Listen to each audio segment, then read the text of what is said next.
and in chapter 4, I think it is. Yes. Yeah.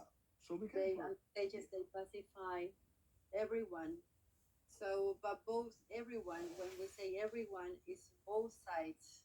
The sages and the Lord, they're not taking part, but they are pacifying each and every one for every side, like the Cabra and the Kurds and the Pandas.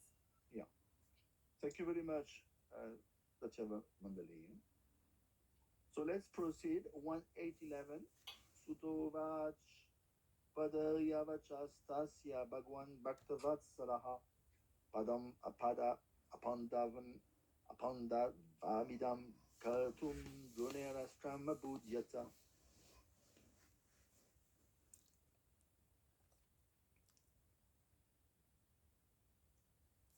I'm waiting if someone wants to read. Yeah, go ahead.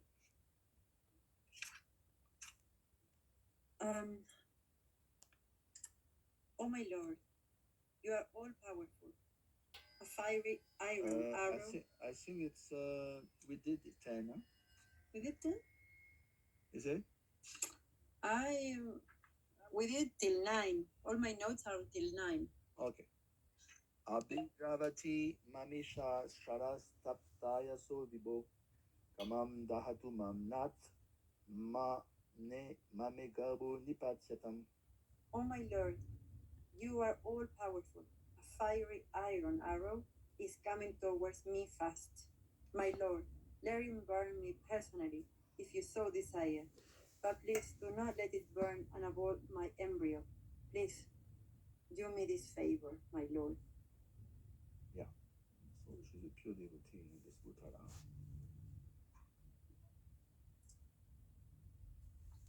So she's a great soul. Again, Parshada, daughter of a great king, wife of Abhimanyu, you can imagine, mother of Maharaj Parikshit. I mean, what kind of karma you need to be the mother of Maharaj Parikshit? I mean, what kind of adhikar is that? Obviously, they are selected souls, you know. You cannot deny. So let's see a little bit here. And this is where we, you say 10, huh? Yes. So 10. Let's see what I've got here.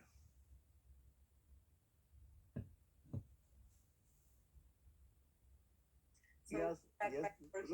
Go ahead if you want to say. Uttara cries for help because Lord Krishna is ready to leave for Dwarka. He's not alone. Do you remember who's going with him? As Uddhava? Who's going with him in the chariot? Actually, when it's not now, but when Krishna will go to Dwarka, he will be accompanied by Arjun. But that's not now, that's chapter 10. Yeah. So, actually, Srila Prabhupada mentioned that point. Many Brahmastras were actually thrown at the Pandavas. Like we discussed, one that was retracted by Arjun, one now at Parikshit. So you can see here, Bhaktavatsal, what's the meaning of that? That's 10, sorry, I'm already in 11. Yeah. So let's see Vijwanath if he has anything to say here. Bhaktavatsal, he who is very much affectionate towards his devotees. Oh yeah, I remember we discussed that, and we stopped at 9. Actually, you're right. Parasparam. Parasparam means and I was quoting 10:9, I think, Gita. Bodhayanta Parasparam. Parasparam means one another. So everyone dies according to someone else. And Jivo Zivasya Jivanam. Each one lives at the dependence of someone else. The tiger, obviously antelope is going to be the food for a tiger. So everyone's death is caused by someone else. This is what it means in 9. Parasparam. Death is a mutual thing. We all die due to someone else. You may say, well, I died in my bed. No one killed me. But something has caused your death. If not a living being, your karma has caused your death. You follow? So death is not the fruit of acid. It's not the acid. There is a cause behind. So death is a mutual in the sense that one person causes another's death. So it's all like, this is the point of 9 here. She's making that point, Uttara, actually. She's a very philosophical lady. Abhidravati manisha, sharas taptayaso vivo, kamam dahatu mam nat, mame garbo nipatyatam.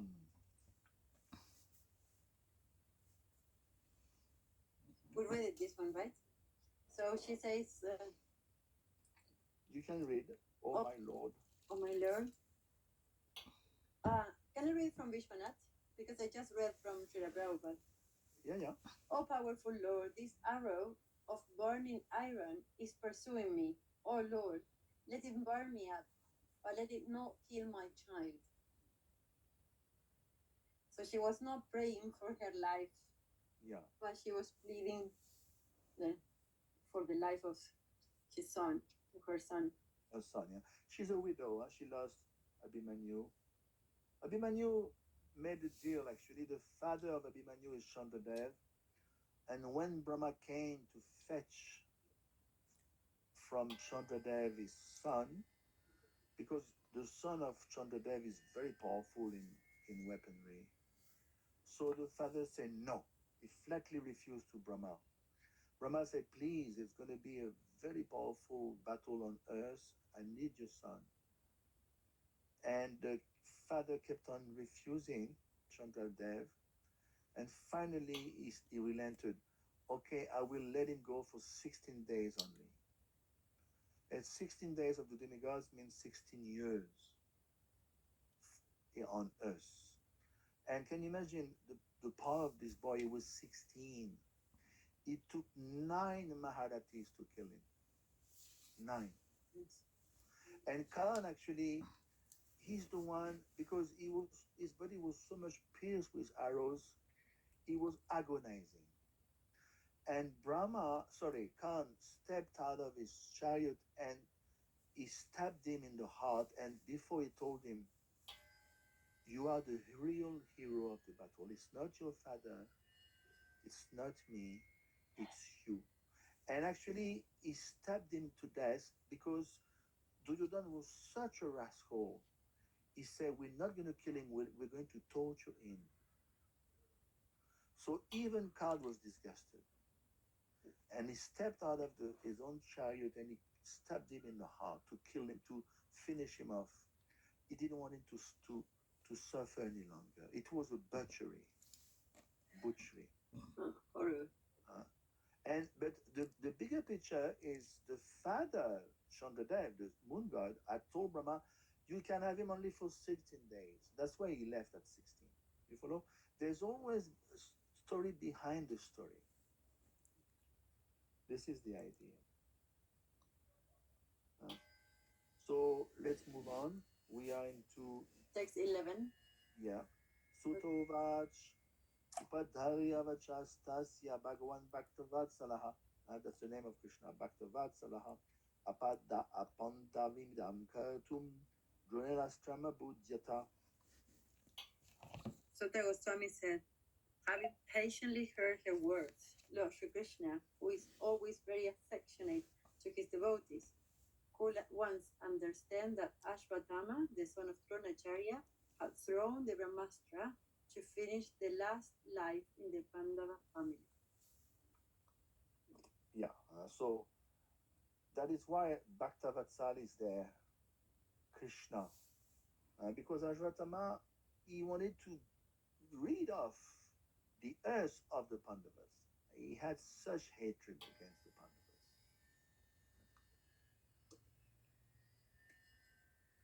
So this is demonic. If you, some people, they don't necessarily hate God, but they hate devotees. It is as bad, even worse. Worse. Even worse. If you hate Krishna, Krishna doesn't give a damn anyway. But if you hate devotees, it's even worse for you. Because Krishna is Bhaktavatsali, he will protect you. If you harm Krishna, how can you harm Krishna? Krishna doesn't give a damn basically. But if you harm a devotee, you're in bad shape. Mhm. You're in bad shape. This is the point here. Yeah. So here, Prabhupada in the purport, he mentions this famous discussion of is the Lord partial or impartial. And in the very beginning of the purport here, Prabhupada said, the Lord is impartial in every aspect, but still he is inclined towards his devotees, because there is a great necessity of this for everyone's well-being. Yeah. The So Pantapas was a family of devotees. exactly. So we should not be afraid actually. All we can, if we are afraid, what we have to do, we have to increase our Krishna consciousness. We have to pray. Because the more Krishna conscious you are, the more you're going to be protected. So you just become more Krishna conscious. You chant better rounds, etc., etc.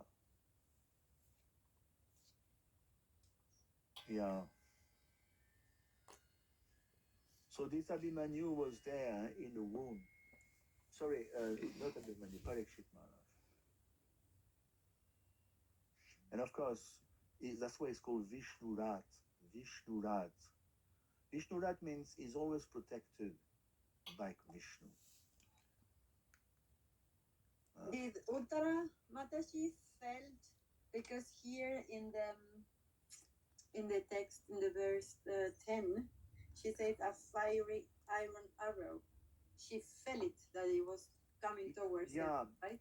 So it's the verdict is different because in the third canto there's a verse that says actually the fetus was so much damaged Krishna had to replace it. And elsewhere, especially in this section, you're going to see Krishna is going to whirl his club, and this way is going to Counteract. how do you say, um, drive away the radiations of the Brahmastra. Prabhupada, as you will see in the third canto, he says he had to even replace the fetters, but here he doesn't say that. So it's interesting to notice Krishna protected in this in particular instance.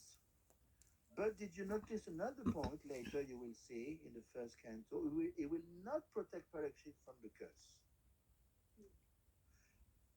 Shringi, that young boy of 12, will curse Parikshit to die, very heavy. He is not being protected. So you can see sometimes Krishna doesn't protect you, but he's got a reason behind. What is the reason behind? Of course, you may not know because it's way after, at the end of the first canto, why Krishna didn't protect Parikshit Maharaj from being cursed. I know it's not part of this section, but if you want, we can wait until we reach there. So, should I explain? Well, I will say that for Shukadeva Goswami to deliver Srimad Bhagwatam. Very good. That's a very good point. Yes, thank you. And Krishna wanted to precipitate the return of Parikshit Maharaj to the spiritual world. So Uttara, let's talk about Uttara a little bit. She's a very special lady. She was the last person on earth to see Krishna. Who is, and can you imagine, Brajanath? Brajanath was the great grandson of Krishna. So, see, and Brajanath is the great grandson of Krishna. He asked, especially Uttara, When you go to Vrindavan today, you can see lots of deities, sorry, they were installed by Brajanath himself, Brajanath, Brajanaba, same person, who is he, the great grandson of Krishna. And in those days, when he was on earth, Uttara was still alive, was still around, and he asked her, please, my dear lady, she was Mahasinya, please, when he installed deities in those days, 5,000 years ago, he asked her specifically to help to make sure the deities are resembling Krishna. Because she's the last person on earth who saw Krishna. She's a very special lady. A very, very special. How is that she was the last person to see Krishna? Yeah, one of the last one. Because Dwarka was drowned. Huh? Yeah, Krishna, of course, didn't stay in Dwarka. We will see that in the third canto. Actually, okay, we stay with that Uttara was the last person to see. Yeah, because now if I start to explain, I'm going to jump into the third canto. Yes, yes. And it's quite out of context. Context, yes. Yeah. So let's move on. We are into 12. Taye